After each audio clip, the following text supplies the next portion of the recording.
Hi, my name is Angus Murray. I'm the Cultivation Manager at Cann Group Mildura here. We're situated in a flower room. This flowering room can probably accommodate up to around 15,000 plants at a time. This is a small flowering room. Next door, we have a flowering room that can accommodate about 32,000 plants at any one time. The facility is designed to continuously crop right around the year. So 50 weeks of the year, we'll have harvests going on and a crop in different maturing phases.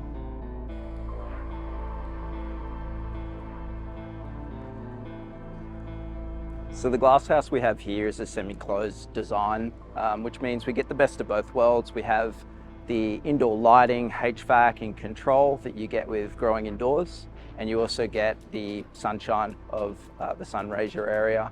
As you can see right now, we've got a blend of lighting and sunshine.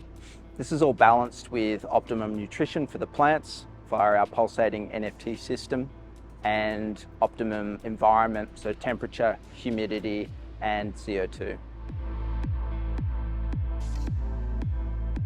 Cann Group Mildura's canopy size is about 0.63 hectares or 6,300 metres.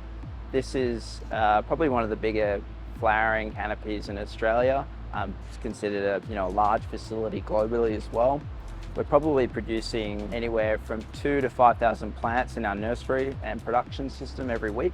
The way we do this is through a number of means, particularly with automation. So the system is automated with a rolling bench system, planting systems, wetting lines, which really reduces labour and increases productivity.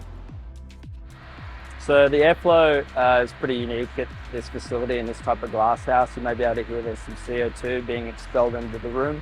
We're utilising liquid CO2 to improve plant growth and crop parameters. All of that is fed into the HVAC system, which is run along these slurps here, or ducts, air ducts and hoses. First stage is a pad wall, so a big evaporative pad wall that's cooling the facility.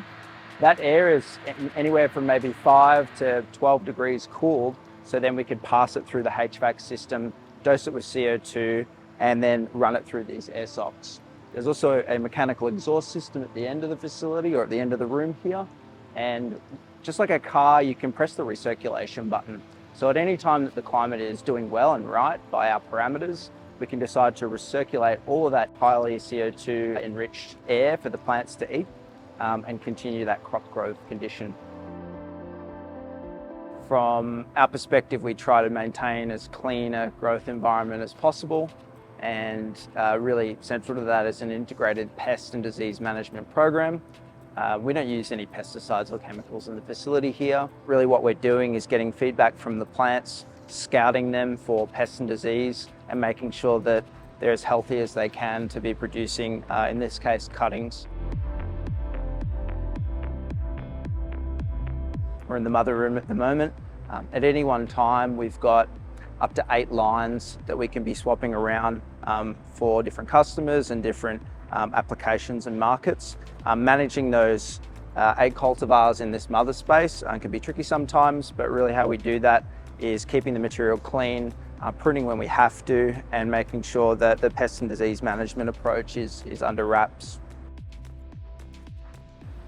So after the propagation stage, the plants move into a more production format.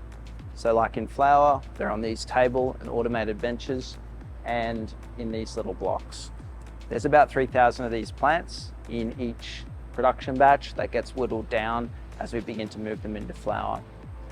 These plants, it's a sensitive time, they're just coming out of propagation. What we're really trying to do is get them used to the environment and make sure they're ready to produce medicinal cannabis.